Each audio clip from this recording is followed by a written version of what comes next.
I went and got my booster on Friday. And I sat down, and as I sat down, I reached into this coat pocket here and pulled out my phone and flipped it open to look at it. And I went, oh, why did I really need to do that? I have 15 minutes here, because you have to wait 15 minutes before you leave. Right. 15 minutes here, I could just spend 15 minutes just people watching. And so I did, and I people watched, and every single person was on their phone. Look at their phone. And so I went, fuck it, I'll do the same thing. I'm Jon Favreau. Welcome to Offline. My guest this week is Stephen Colbert. Stephen is, by all accounts, one of the funniest and most successful comedians of our time. He's an alum of Second City and The Daily Show, who went on to play a satirical version of a right-wing pundit on The Colbert Report before taking over for David Letterman on The Late Show. I wanted to talk to him about how internet culture has changed comedy, and we did that, but per usual, Stephen had incredibly insightful things to say on so many other topics. We talked about what it was like to tell jokes during a really tough year, why his job requires him to be so online, how the debate over cancel culture could use some humility, and why he's worried but optimistic about the country's future. Here's Stephen Colbert. Stephen Colbert, thanks for making the time. It is my pleasure. You have made the time for me so many times. I was going to say... One of the top live guests. One of the top live guests, you guys. Well, I've been so excited to do this because ever since you kindly invited me on the Colbert Report back in 2013, I feel like our conversations are almost entirely one-sided. You ask me questions, I talk about myself, we cut to commercial break, and that's it. You know? We talk about politics, too. It's not just you. That's blah, blah, blah, politics. As you are, Mr. Favreau. Yeah. So I guess my first question is, after more than 200 remote shows during the pandemic, how has it felt the last few months to be back in front of a live audience? Well, man, I don't know how to begin, because I first have to tell you what it was like to not have a live audience. I want to hear that too. Because it's the delta between those two experiences that really... That's what I'm interested in. The arc of that angle is really what it was remarkable. Is that, I mean, I never wanted to do a talk show. This was never the goal. I was going to be an actor, and then I said, okay, well, I'll be a comedic actor, and then that just got me by hook or by crook and by happy accidents. I became the host of the Colbert Report, and when I decided to end that show, I still didn't have this gig. Right. All I knew was, well, I was going to miss a live audience and doing it every day with my staff. And then out of nowhere comes, would you like to take over for Dave? And I went, it scratches every itch. Yeah. But the biggest itch it scratches was live audience. I am no fan of performing comedy to a camera. Like the theoretical comedy, like if comedy's working. Comedy's hard. Yeah. But you know it's working because the audience makes this noise with their mouth. And if they're not making that noise, it ain't working. So I did 15 months with no audience. And so, I don't know, you do the math. Call that over 200 shows with no audience. That was like shooting a movie or something. It's like single camera. It's just me and the camera. And in your mind, you have like the old occipital Rolodex of all the possible ways a joke will land. Right. And the rhythm with which you have to hit it so you're hitting the next joke properly. And the thing is, that's almost entirely, but not completely, comedy. It's reaction. Yeah, that's the idea. In the same way as walking on stage and reading sheet music to an audience is music. Yes. Just reading sheet music to silence is music. And so going back to it was like slowly being suffocated for 15 months and then going and like getting the pillow off your face. It was fantastic. And a great thing for the audience too. Like they've been so high. Lately the audience is a little muted because things aren't changing. Fast and the enough. Things that are changing are Biden's approval ratings. Yeah, no, we get that too. But what's it been like? Everything I could possibly want it to be. Like some people didn't want an audience back. I think Trevor doesn't have an audience back. Seth took a long time to get an audience back. We've talked about like what the value is of not having an audience, because there is some value, but I just can't imagine doing it any other way. It's I want to be with other people. I like people. I can't imagine not having an audience. I mean, our podcast is different. Obviously, we do that like sitting around a table, but we do these live shows and haven't done them in over a year. And I am like so eager to just see people again. Like, I don't understand people who are like, I'm totally changed now. I don't need to see people anymore. I just need to like that doesn't. I don't get that. That's sour grape. That's sour grapes right yeah, I there. think that is sour grape. I would say this though, and I'll say this about your podcast, and I've said it about others too, is that it's not like your live shows aren't good. They are good. But I feel like you're cheating because when I'm listening to your podcast, the great feeling is that I'm just the fourth person at the lunch table. Yeah, well, we try to And do I'm that. just listening while you guys are talking about this thing you know about and care about that I do too. But I'm just eavesdropping with like these three, interesting guys. And when you do it in front of a live audience, I'm like, wait, I thought this was our thing. I thought we had other people. I don't know them. Invited into the relationship to spice things up. Like I'm not into that What scene. are they doing here? Is there anything from doing the show at home that changed you in any way, that taught you anything about yourself? I reinforced how much I like my wife's company. Oh, that's because nice. she ended up being my crew for 3 months. Each of my boys was a crew for 1 month, and then each of them, one was graduated from high school and one from college, and they each said, "Dad, I won't graduate if I continue to work for you," because it was essentially a full-time job being my crew because we couldn't let anybody else in the house. Right. And because we did it from home for 5 months, and then Evie took over, and it's just great when you've been married to somebody for 30 years, and it turns out like they're great company. That's It turns out that we actually like each other. That's a nice thing to All realize. of our time together. It was really lovely. And then she became part of the show. Like that was one of the best parts of it to me is that she's now a character. I know. I saw her on the other night. I saw her on for Halloween. I was like, this is yeah. great that it's continued. I mean, one of the reasons I did this show is because I felt like the pandemic forced our like already extremely online culture to spend even more time online. And I'm not sure that's been a good thing. What do you think? Have you experienced that at all? I don't think anybody could honestly say, if you own a smartphone, you can't say that you're not on the internet too much. I went and got my booster on Friday, and I sat down, and as I sat down, I reached into this coat pocket here and pulled out my phone and flipped it open to look at it, and I went, oh, why did I really need to do that? I have 15 minutes here because you have to wait 15 minutes before you leave. Right. 15 minutes here. I could just spend 15 minutes just people watching. And so I did. And I people watched. And every single person was on their phone. Look at their phone. And so I went, fuck it, I'll do the same thing. And so, because that wasn't that interesting to watch because they were just doing this. They were just, doing the scroll.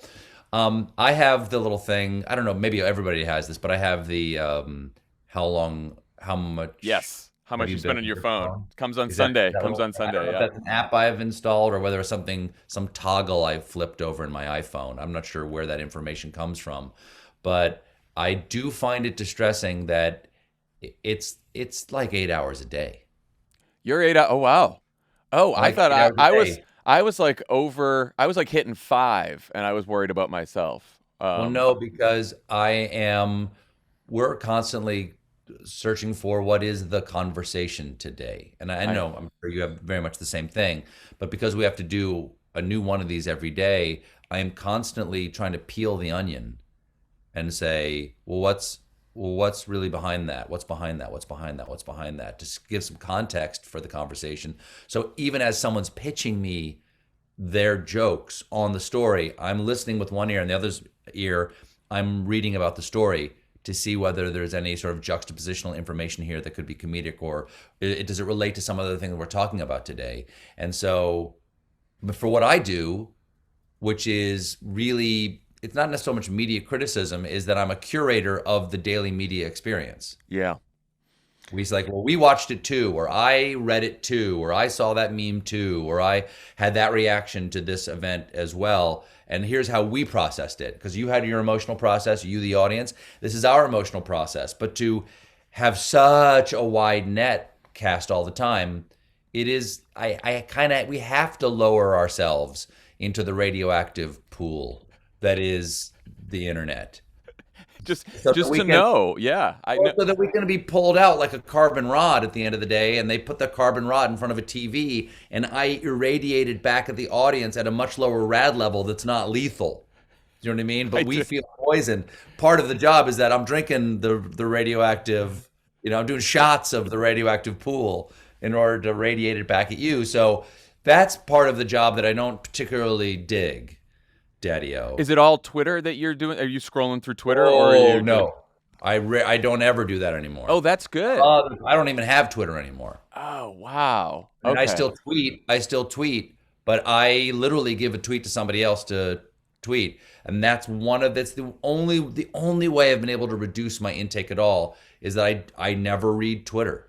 Well, I was going to say that that's a Hey, you much. can say that I'm going to read the people I follow, but you're lying to yourself. Yeah, no, you're going to start looking at your mentions, you're going to look at the comments, you're going to look That at I people don't saying do. about the show. You don't want to do That I any of don't that. do. I don't look. I haven't looked at my mentions forever. Well, I see, don't this do that. this is already a much healthier social media diet or I don't news search. I phone don't Google diet. myself. That's I don't. I great. haven't done that since.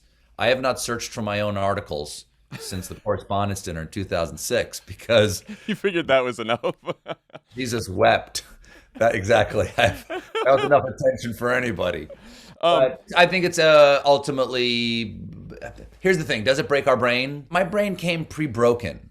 My head is all. I always have six thoughts going at once in my mind. That sort of balkanized way that we all think now. At the same time, it's as if like how you can partition a hard drive.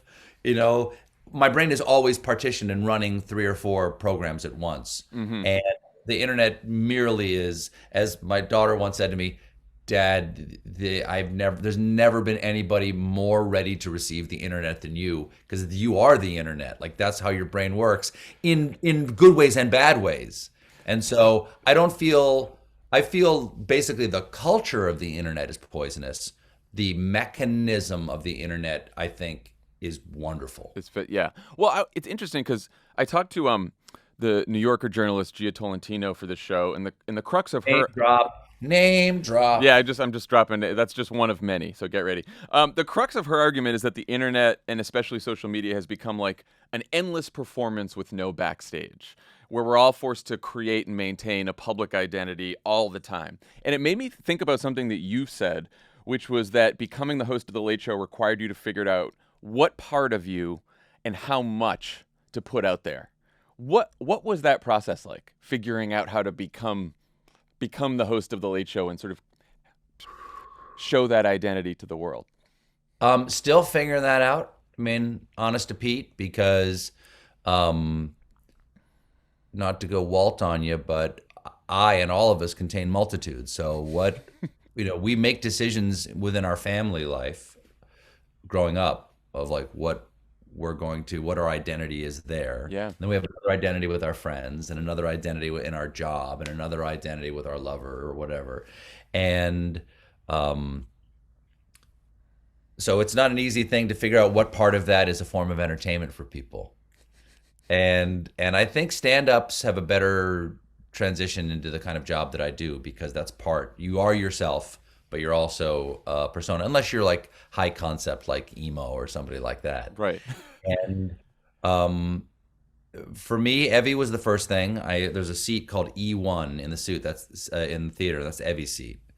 And is that for the first month, I asked her to be there every night. Oh, wow. So I could look at her and go, okay, I'm her husband. That's the first thing I know. Because in my character, the truly curated Stephen Colbert, which was everything we said and did was highly intentional.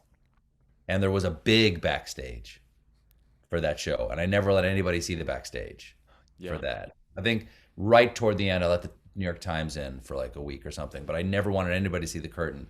For this one, I don't really mind pulling the curtain because it helps me be myself. These shows all revolve around the person at the desk, and it all revolves around what that person cares about. And it took me a while to figure out how much I cared about the national conversation on a daily basis. And it wasn't until right before the conventions that I went, oh, you know what? I'm trying to like not be quite as political as I was before. as I was before, but there's no escaping the fact that I really care about what's about to happen. And so I should go full bore Yeah. on this and like kind of give in to my appetite. That Really, I just gave into my appetite. I was kind of denying my own Well, that's who instincts. you are, right? Right. I really care about the news. I really care about what happened. I really care about American democracy, such as it is. Yeah. And that made a big difference for me. I'll tell you what made a huge difference for me was doing the show during COVID. There was we already had found the show, but I, as a person that the audience gets to see, made a big leap in my own sense of self on camera during the pandemic, because truly there was no trappings, just me in a shirt, like not even a suit. It's just me and like whatever linen shirt I found in my closet. And I would talk to the camera, and an hour later I'd go, is that a show? And then I would walk away. So it's just you. And there's a great moment in the Lord of the Rings, in the chapters that nobody likes to talk about, which is the Bombadil chapter.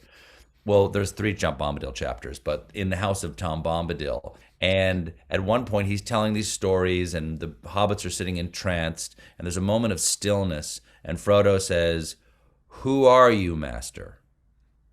And Tom says, "Eh, what's that? Don't you know by now? Who are you, yourself, alone and nameless?" And Wow. that's what COVID felt like for me as a performer. You, alone, yourself, and nameless. And what were you comfortable sharing with the audience was an organic thing that was driven by the absolute agony of that year. Yeah. And you like publicly go through the same thing the audience is going through, albeit with all the trappings and safety net that is being a rich and famous celebrity, but still going through the anxiety and still going through the dread and the horror of that year. Truly a horrible year. A horrible year. Well, A horrible year. An annus horribilis. And that was a very raw experience. There were times that I couldn't do jokes. And there were times I couldn't even sit down. Literally, I just had to stand for the monologue. And just because sitting down seemed too passive. But that pulled out of me some real part of myself that I had not yet shared with the audience. And I'm not saying it's a positive or a negative or better or worse, but it was a new thing that I discovered. And I think we discover ourselves in ways that we don't control. You can't say, I will discover this part of us. You just learn things about yourself in moments of crisis. I was going to ask about sort of the comedic challenge of going through this year. Like, you guys had to come up with jokes about some of the heaviest, most depressing news we've had in decades: pandemic, police killings, protest, violent insurrection. Like, Sure. how do you stay funny through all of this? What was the process? I would not claim to have stayed funny through all of it. That's the one thing that is all theoretical because there was no audience. So I have no data to give you as But to you whether guys, I but you guys still wrote jokes for each night. Oh When yeah, that we still happened. that's our job. We still stepped up to the plate and took a couple of chops at everything because that's our job, and it's also our sort of form of self therapy. That's our talking cure. We're there to deal with our own anxiety because we're all a box of broken toys in course. show business and especially comedy, and we had no other choice. Like, how else? This is how we dealt with everybody in comedy. Not everybody, but pretty much everybody in comedy's got some trauma back there, and that's how we dealt with that trauma in our lives, was to do this for a living. So it's not that big of a stretch to then now do that on an immediate way to the audience that almost has no veil between performance and reality. However I felt in the morning, I couldn't believe it. I would come into that pitch meeting at 9, and God damn it, if those writers did not have ideas. And we would acknowledge, we all acknowledge, like, what do you feel like? That's what I was wondering. Okay, so there is You like that have moment to of acknowledge. acknowledgement. No, we have to, one thing that is that the show, like, listen, the show is not a confession, it's not therapy, but one thing that I did learn fairly early on is that you have to have some level of emotional honesty with the audience, just so they kind of know what, getting back to baseball, what kind of pitches I'm throwing. You have to have some shared emotional state, or at least we do acknowledge each other's emotional states.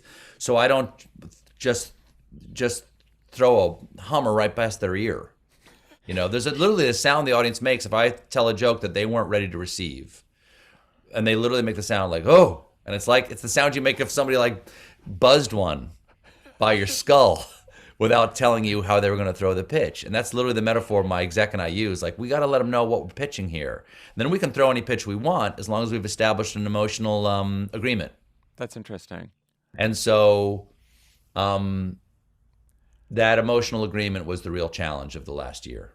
I mean, what really struck me about your monologue after the insurrection, which I thought met the moment perfectly, was that it was filled with more anger and emotion and explicitly political criticism than any of the other late night hosts. I've rarely been as upset as I am tonight, and I'm sure you are too. Hey, Republicans who supported this president, especially the ones in the joint session of Congress today, have you had enough? After 5 years of coddling this president's fascist rhetoric, guess whose followers want to burn down the Reichstag? Can you talk about like how that came together? What your thinking was during that? Well, we had a show. I mean, every night before we leave, because we do the show, and if the show goes really well, we've got as long as it takes to walk off the stage down to the rewrite room to enjoy that. Yeah. And then you go in and you basically say, you do the attaboys, attagirls for like whoever were the MVPs of whatever happened that. And then you immediately go, okay, so what's tomorrow? And like, who's my guest? Right. Where are the trucks going to be tomorrow? Mm-hmm. What's the footage we're going to be working off of? Because again, we're a shadow of news. We're not really that informative. And we had a plan, not scripts. We had a plan for the certification. And we knew that there was going to be this thing on the ellipse, I guess, that the former president was going to.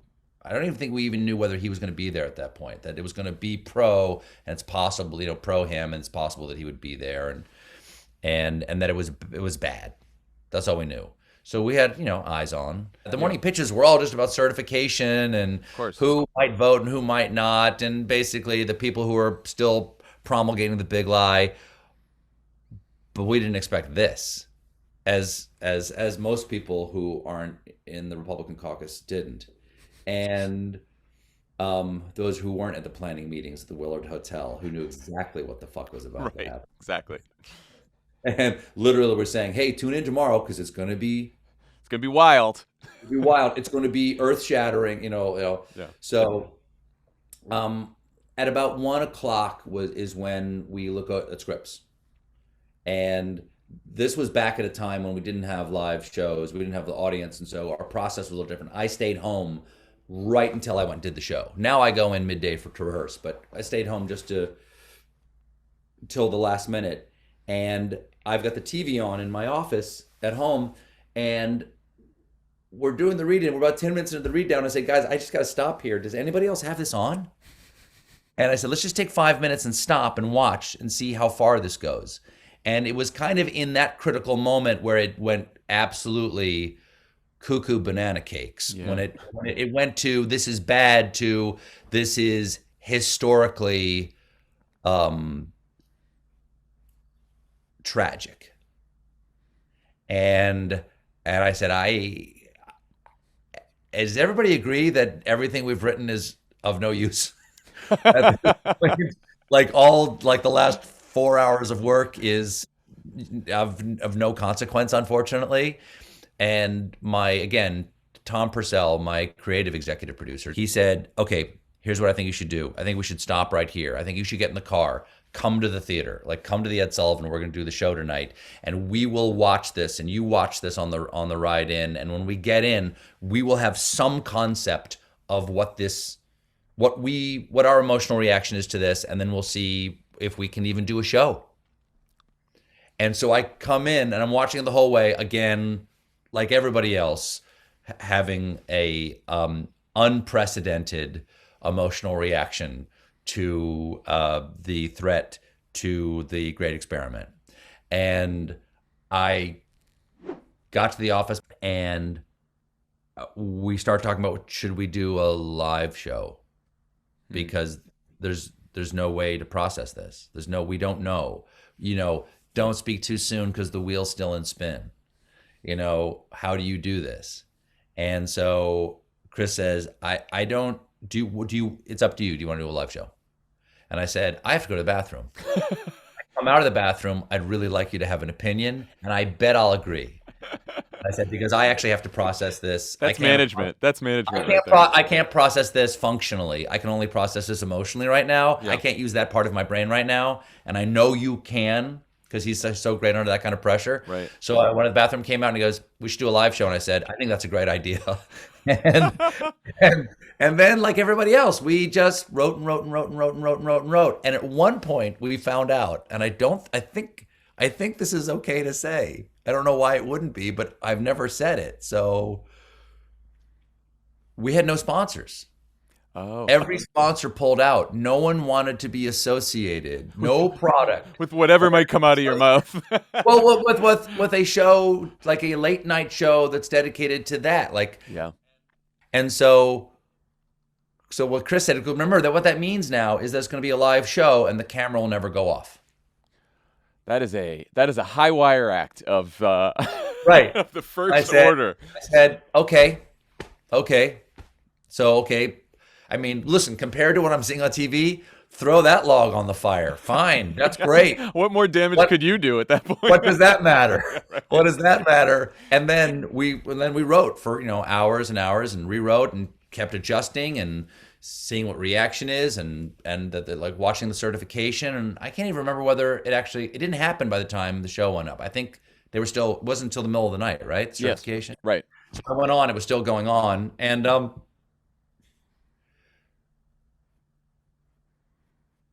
I mean, how could you be madder?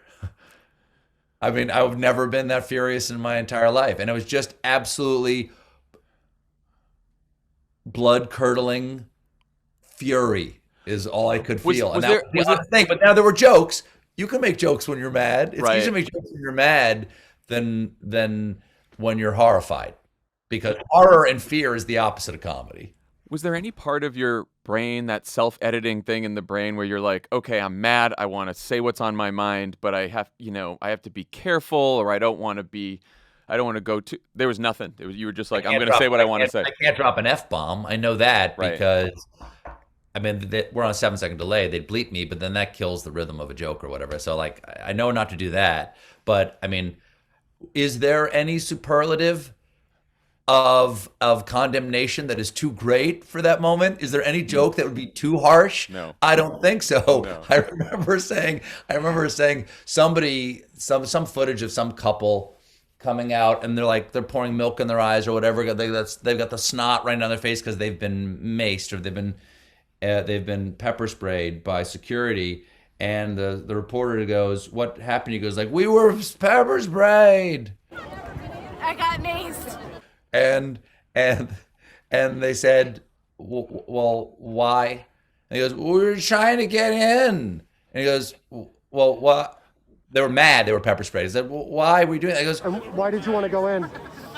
"We're storming the Capitol. It's a revolution." And I remember saying, I think this is from that night, saying, "Revolution? If it was a revolution and you lose, they cut your head off." And there might have been more to it to actually made it a joke, but how is that not truly treason? And that's why people give their lives for their country. There is something more important than you, and that is the continued existence of the United States of America, because there will never be another one, and it is the last best hope of humanity. I mean, this brings up a question I've wanted to ask you for a while, which is, you said that what you do is interpretive but not instructive. And, like, are you only hoping to entertain every night, or is there a part of you hoping that when you go out there and you talk about issues like this as passionately as you just have and have on air, that you're trying to persuade people to either think differently or at least think more urgently about the issues that you cover? I would say most jokes have, at some degree, hey, see this my way. Yeah. I invite you to see this my way, whatever the thing is. Uh-huh. And so is that persuasion? Well, to the degree I want you to see this my way, so you'll get the punchline. And it's easier to make jokes on a daily basis about something you sincerely care about. I mean, you can't kind of do this work about stuff you don't care about. I mean, I love silly jokes, or what Conan calls going to the strawberry patch. You know, and I hope I'm quoting him correctly. I believe I am. I certainly admire him. But I don't derive the value of our work from whether I've persuaded you. Okay. Yeah, that makes sense. The value of the work is the laugh. We harvest laughter. We're laugh farmers. You know, the setup is the seeds, and the punchline is spring. You know, that's we see the thing come up, and we harvest it with our microphones, and then we sell that to CVS.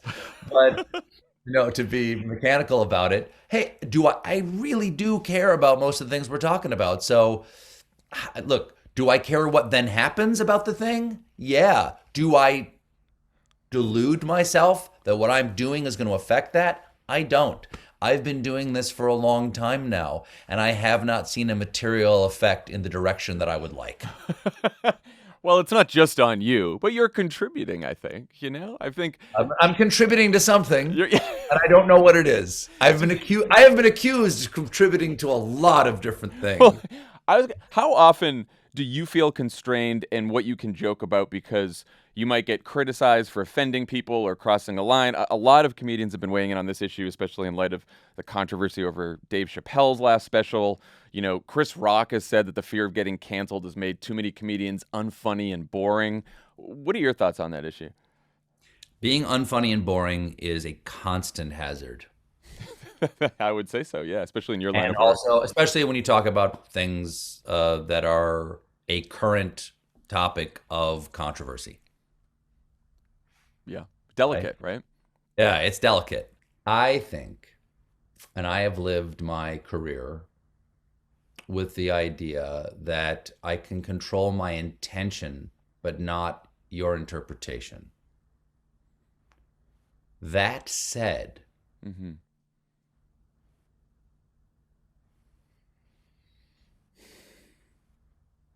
I also value humility. And that is something that I have not always associated with my work. I mean, when I was doing the Colbert Report, I got to piggyback on that guy's ego and pretend it wasn't mine. Right. If you know what I mean. Yeah, of course. And listen, I didn't believe what he was saying, but I was indulging in appetites. And one of the appetites is I want to be able to say anything I want about anything. And I think that you should have the ability to say anything you want about anything. That doesn't mean you get the response you want for having said anything you want about anything. There are consequences. What does cancel culture mean? Somebody didn't like it. They got a lot of people to agree that they didn't like it. And now you have to deal with their feelings. Right. Okay. So is that a good thing or a bad thing? It's a real thing. It is reality. It is the existence we're living in. Reality. Right now. Yeah. And if cancel culture really existed, why is Mel Gibson working? He's still here. He's still here. Really? Why? So I never hide behind it's just a joke. It's a joke. And those are hard. Okay. And try to do them thoughtfully. And if I have some place to stand where I think it has an overt meaning, then there's no joke I feel uncomfortable saying. Okay. But that's my preamble. Oh, I like that. Okay, great. My answer, and having to do with humility, is I have come to believe that saying to historically marginalized people from whatever category of marginalization you would choose to name, to say to those people, y'all got to take a joke, is a little Olympian. And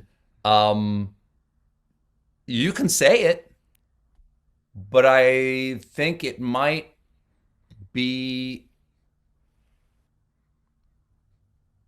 a little solipsistic to think that your intention is more important than the effect of your work. Yeah. Well, it requires, like you said, humility and also, I think, empathy, right? Before you say something, you want to put yourself in the shoes of the person who might hear it and try to imagine their experience in receiving whatever Right. that joke or criticism is. Right. And that doesn't mean like you can't do the jokes you want. And it doesn't mean that if you do jokes, you have to apologize. You don't. You don't owe anybody anything. That's what I'll agree with, is that you are not obligated to do any kind of work that anybody wants you to do. And you will find an audience for it. That is guaranteed. It's there. Yeah. Free speech doesn't mean that there's no reaction. Well, it goes both ways. Yeah. Well, in My Dinner with Andre, hilarious. In My Dinner with Andre, Andre Gregory talks about he sort of perceives a kind of a perfect emotional life where he could just say to his wife Marina, like, get away from me. You're annoying me. Get away. But of course, if I do that, she has her right to her own emotional reaction. And when I'm ready to talk to her again, she may not want to talk to me because of the way I've behaved. I mean, if you felt like walking out on the person you live with, you'd walk out.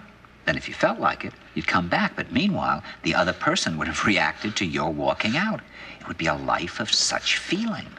And there's this perfect world where we're all willing to piss each other off to say what we want to say, but then we have to live with those consequences. Yeah. Yeah, that's a good way to think about it. And a hilarious way to think about it. It gives me a little existential There is angst. nothing funnier, man, than deconstructing what jokes you can or cannot do. No, I mean, I will say this, though. That's I why will say comedy this, seems though. so hard to me. It seems so hard to figure that out. Chappelle,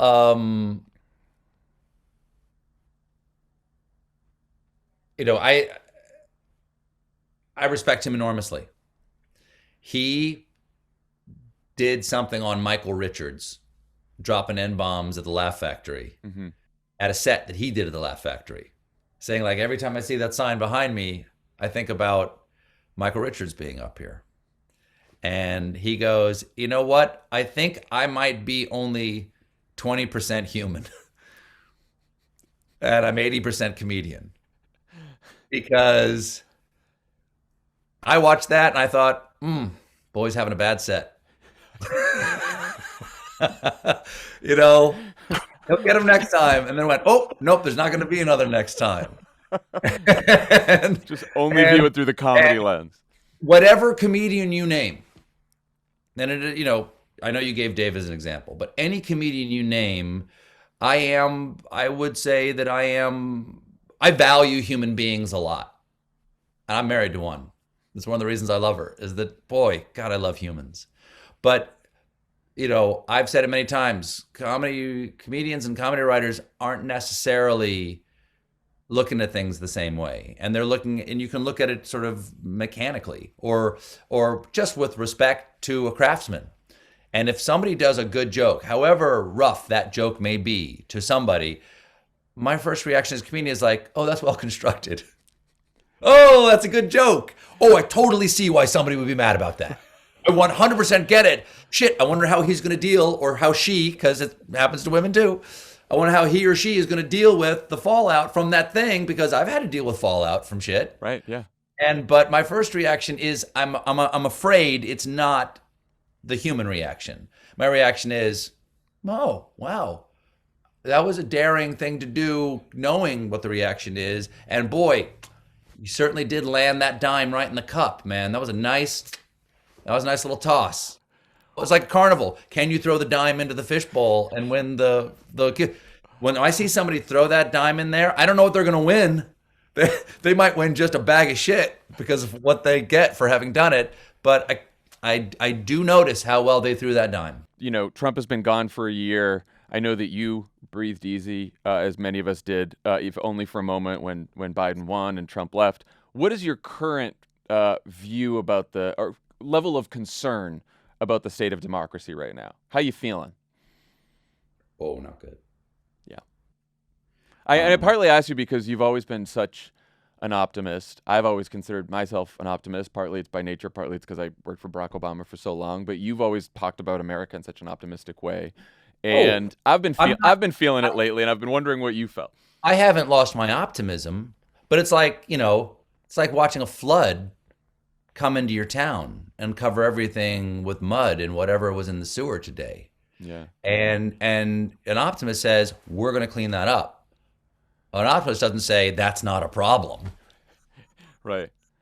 I mean, It's not ignorance of reality optimism. Right. I actually had a conversation with your old boss about this. And fairly recently.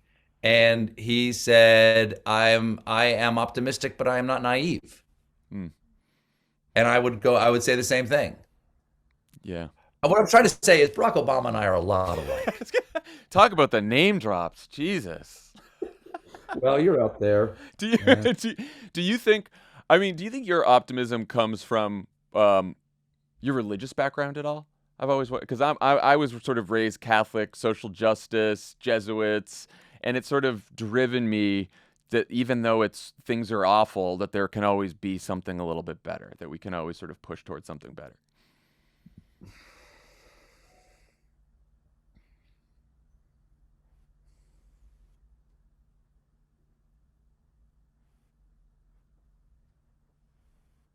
I fundamentally like people, and for all the history of humanity and our ability to do terrible things to each other, that almost always arises from being led toward darkness, as opposed to you choosing darkness as your default setting as a person. And we were led toward darkness for these past 4 or 5 years. And then that was like commodified, that darkness. And that was seen as a successful gambit. And politicians, or certainly political strategists, I believe, are not particularly imaginative, much like television programmers. If it worked for that person, it'll work for me. And so right now we're feeling the backsplash, the it's not an echo because it's got force behind it. Like the wave that hits the seawall and comes back in with this double force and higher peaks. We're seeing a critical incursions of evil in our political marketplace. And I'm not sure how many of those words actually fit that sentence, but you get the vibe of what I'm trying to say here. But I actually think that without the actual central leadership toward the darkness, this would not be happening. I think it is not entirely an American problem, because as my son pointed out to me, well, then why is there a rise of totalitarianism or fascistic tendencies in all around the world? Everywhere, yeah. Right now. And, or at least in every time zone, in every hemisphere, if not in every country. And I think it is, again, not a new problem, or rather, the fascistic tendency is not a new problem. We have new crises that fascism is a lazy response to. It is the lazy man's political ideology. Yeah. Because it's only about appetites. It is not about values. Yeah. And so I think this too shall pass. Will it get terrible? Is it going to get worse? I don't know. It's not inconceivable that people like, Gozar or Kevin McCarthy, and I do not see the difference between the two of them at this point. Because someone who knows better, okay, let's get back to your Jesuit training. Someone who knows better but does the same thing is actually in a state of greater sin than someone like Gozar, who apparently is mentally ill. Right. You know what I mean? Yeah, I have more sympathy. The distinction without a difference at this point. It really is. Right. I mean, Gozar probably is insane. Allegedly, if any lawyers are listening. So I've heard satire. Behind it. Just a joke. Or a joke. No, just a jokes. And the not unlikely next speaker should know better and does know better, and therefore is far more guilty of sticking a knife in our democracy than some mentally deficient former dentist. We were talking about hope, though. I was going to say, yeah, where we are. We were talking about hope. We started with hope, and then we ended with hope is, I mean, I will say, in the light of eternity was a phrase my mother would always use. Try to perceive this moment in the light of eternity. And I would say, not in the light of eternity, I would say, but in the light of the power of the Constitution and my belief in the American people, this too shall pass. I truly believe it, but it will take effort. Yeah, it doesn't happen on its own. Nobody gets to opt out of this decision. And that was one of the things that was very hopeful to me. Hey, did the former president get more votes than anybody else other than Joe Biden? Yeah, but that's kind of cool that America actually saw this moment as important and people did step up. That actually gives me hope. And it also gives me hope that 8 million more people thought it was a bad idea to continue where we're going. There is actually one thing I'll say about Democrats is that they never cease to snatch defeat from the jaws of victory. So that's our thing. That's the thing.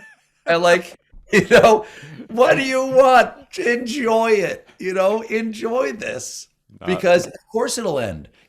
Was there a blue wave? Yes, there was. And the one thing we know about waves is they go up onto the beach and they stay there forever.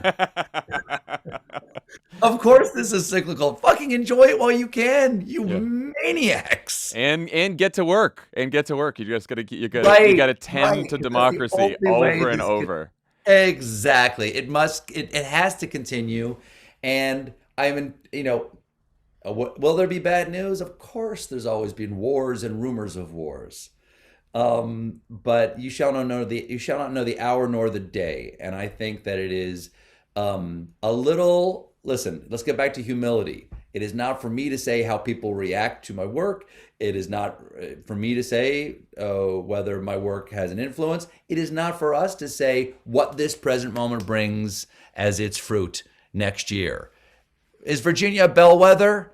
You can't prove it until next year. Right, we'll find out. And you can't even prove it next year because, God bless him, he's somebody's little boy. But the minute I heard that Terry McAuliffe was going to be the nominee for Virginia, I went, really? I mean, lots of great service, and I'm sure there's many positive things, but he does not look like the future. Really? You don't think Terry McAuliffe looks like the future? You don't think an old Clinton fundraiser? I refuse to see that as indicating anything. 4 months ago, Joe Biden was riding high in the polls, and it was no COVID summer, and we were all vaxxed and waxed and ready to get saxed. And we were still in Afghanistan, and that, tragic and terrible but eventual and inevitable withdrawal hadn't happened yet, and Delta hadn't come back. Man, who knows what 4 months from now is like? That's how I try to think about it as well. Last question I'm asking all of our guests: what's your favorite way to unplug, and how often do you get to do it? So no phone, no internet, no nothing. I've got a nice but not palatious boat in South Carolina, where I'm from. I've got a Scout LXF 275, which is a center console fishing boat, 27.5 feet, big enough to take the waves offshore. And I have always wanted this kind of a boat, and my wife relented a couple of years ago. And my favorite thing is to take that out of sight of land. To go anywhere between 13 and 70 miles out, which is where the drop-off is in South Carolina. And out there's marlin and mahi-mahi and tuna and sailfish, and it's a beautiful, extraordinary place with deep blue water. That special deep blue you can't get anywhere else. But listen, if I just get 10 miles offshore and I just feel the wind in my hair and my cell phone doesn't work anymore, I do it at least once a trip when I go home, and I try to do it more than once, and I'm home, 7 or 8 times a year. But that's really where some switch goes off in me. And the nice thing is, you can't stay out there forever. You have to come back. Yeah. You can't actually, lose yourself in it because you actually very much have to keep yourself found so you can get home. You can't really drift away with it, but it's a profound spiritual experience that is entirely renewing. Like I'm always a little bit better when I come back. I love that answer. A lot of guests have just said marijuana. So this is much more poetic than that. I appreciate it. Not into that scene, man. I know you Democrats. Just Yeah. Stephen Colbert, thank you so much for doing this. We really appreciate it.